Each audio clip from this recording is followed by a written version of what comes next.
تعالوا كده لما اقول لكم على تخاريف موجوده فينا كشعب مصري من زمان يعني، وبنعملها لحد دلوقتي. اولهم بقى انك لما تشوف حد مثلا هيحسدك او هيقر عليك تيجي تعمل له كده، او تقول له 5 مثلا في وشك، او امسك الخشب، او اي حاجه من اللي احنا عارفينها. ده كله هبد يعني. هو يعني لما يمسك الخشب العين مش هتصيبك؟ طب ما يمسك لك الحديد احسن، او يرد لك الحسد على البارد.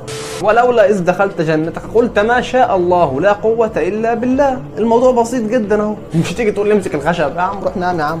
وناس تانية بقى تجيلك بعد ما المؤذن يخلص أذان خلاص يقول لك لا إله إلا الله، يقول لك حقا لا إله إلا الله، أو صدقا لا إله إلا الله. هو أنت بتخترع يا عم أنت وهو؟ النبي قال في حتة الأذان دي إذا سمعتم المؤذن فقولوا مثل ما يقول. فما تجيش أنت تخترع لي بقى وحياة أبوك. ها تقول انت بتتكلم في الكلمه او الكلمتين اللي بيزودوهم دول يعني عادي، هو بيقول حقا يعني او صدقا حاجه عاديه. حبيبي هو الدين جالك كده تاخده زي ما هو، لا تزود ولا تنقص لي فيه عشان بس ما تمشيليش دماغي وامسكك يعني. مش عاجبك كلامي وهنرغي كتير مع بعضينا؟ انزل لي في الكومنتات تحت انا هفرجك.